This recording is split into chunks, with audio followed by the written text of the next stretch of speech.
केंद्र सरकार ने लेटरल एंट्री के विज्ञापन पर रोक लगा दी है। इस संबंध में कार्मिक मंत्री ने यूपीएससी चेयरमैन को एक पत्र लिखा है। प्रधानमंत्री नरेंद्र मोदी के निर्देश पर सीधी भर्ती के विज्ञापन पर रोक लगाई है। इससे पहले यूपीएससी ने 17 अगस्त को एक विज्ञापन जारी किया था, जिसमें लेटरल एंट्री के जरिए 45 ज्वाइंट सेक्रेटरी, डिप्टी सेक्रेटरी और डायरेक्टर लेवल की भर्तियां निकाली गई थी। इसका मतलब कि लेटरल एंट्री से एक निजी क्षेत्र के विशेषज्ञों को सीधी भर्ती। तो फिलहाल इसको रद्द करने के लिए कार्मिक मंत्री ने यूपीएससी अध्यक्ष को चिट्ठी लिखी है।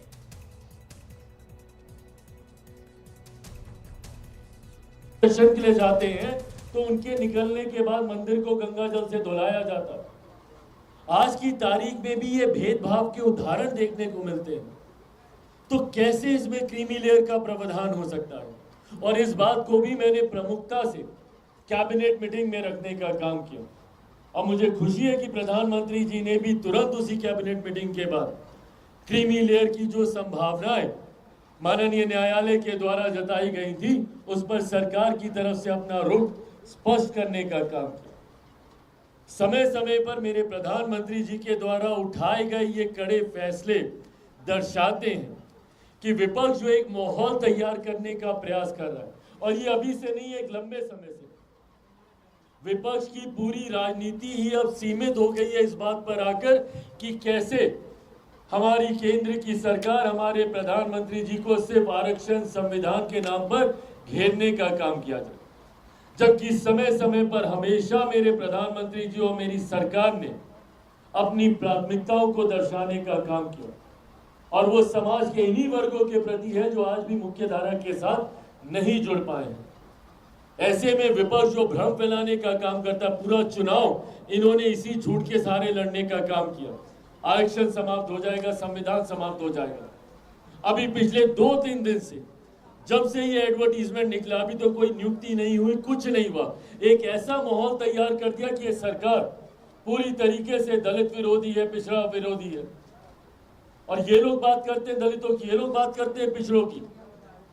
इतना साल हो गया, अगर मंडल कमीशन को किसी ने संवैधानिक दर्जा देने का काम किया तो वो हमारी आज की मौजूदा सरकार और हमारे आज के प्रधानमंत्री नरेंद्र मोदी जी ने देने का काम किया। समय समय पर अनुसूचित जाति जनजाति के साथ जब जब अन्याय हुआ, एट्रोसिटी एक्ट का मामला हो या विभिन्न और मुद्दे हो, उसमें अगर किसी सरकार ने मजबूत कदम उठाने का काम किया तो हमारी आज की सरकार ने करने का काम किया।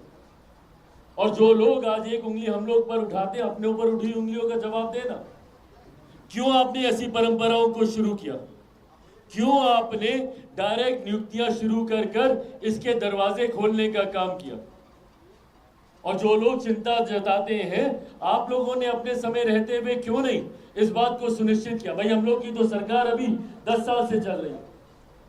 वहां पर अगर कोई सेक्रेटरी जीएस के लेवल पर पहुंचेगा तो उसकी भी एक समय सीमा है। क्यों नहीं कांग्रेस ने अपनी सरकार के समय इन भर्तियों को पूरा किया था, आरक्षण के प्रावधानों को पूरा किया था, उसके अनुसार नियुक्तियां कराई थी, और कराई होती तो आज वो तमाम अधिकारी बड़े पदों पर पहुंचे होते। क्यों नहीं उस वक्त विपक्ष ने यह आपत्ति दर्ज कराई? दिक्कत यही है कि सेलेक्टिव क्रिटिसिज्म विपक्ष करेगा, अपने विषयों को छुपाएगा और दूसरों पर उंगली उठाएगा। अगर कोई महिला के साथ अत्याचार एनडीए शासित राज्यों में होता है तो विपक्ष सदन नहीं चलने देगा, पर अगर बंगाल में इतनी बड़ी घटना घट जाती है तो किसी के मुंह से आवाज नहीं निकलती। विपक्ष की कोई एक महिला सांसद, कोई एक सांसद मुझे बता दीजिए जिन्होंने इसके ऊपर बोला हो। टीएमसी जिनकी महिला मुख्यमंत्री है बंगाल में, आवाज नहीं निकली उनकी, किसी एक सांसद ने इसके ऊपर कुछ बोलना जरूरी नहीं समझा। और बाकी राज्यों में घटी घटनाओं के ऊपर ये लोग सदन नहीं चलने देते। मैं खुद मानता हूं घटना किसी भी राज्य की हो, किसी भी सरकार की हो, उसकी कड़ी से कड़ी निंदा की जानी चाहिए और उन सरकारों को कटघरे में खड़ा किया जाना चाहिए। मैं तो हर सरकार के ऊपर सवाल खड़े करता हूं, मणिपुर की घटना हो या जहानाबाद की घटना हो, मुजफ्फरपुर की घटना हो, पर मैं बंगाल की घटना पे भी बोलता हूं। क्यों नहीं विपक्ष बोलता इन सारी चीजों के ऊपर? अगर हम लोग सेलेक्टिव क्रिटिसिज्म करेंगे, अपनी सरकारों को बचाएंगे, दूसरी सरकारों के ऊपर उंगली उठाएंगे, तो इसी तरीके से आपराधिक गतिविधियां बढ़ती रहेंगी, असामाजिक तत्व इसी तरीके से घटना को अंजाम देते रहेंगे। और यही इन्होंने इस विषय में भी करने का काम किया।